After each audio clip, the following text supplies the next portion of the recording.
السلام علیکم بچوں، آج کا ہمارا عنوان ہے اللہ تعالیٰ۔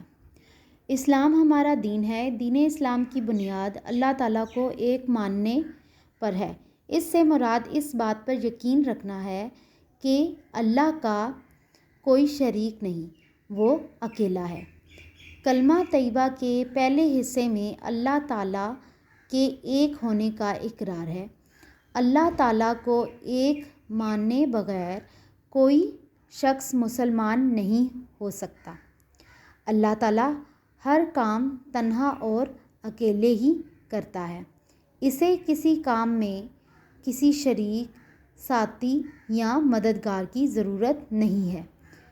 اللہ تعالیٰ کو یہ بات سخت ناپسند ہے کہ کسی کو اس کے ساتھ شریک ٹھہرایا جائے۔ قیامت کے دن اللہ تعالیٰ اپنے ساتھ کسی کو شریک ٹھہرانے کا گناہ معاف نہیں کرے گا۔ شکریہ۔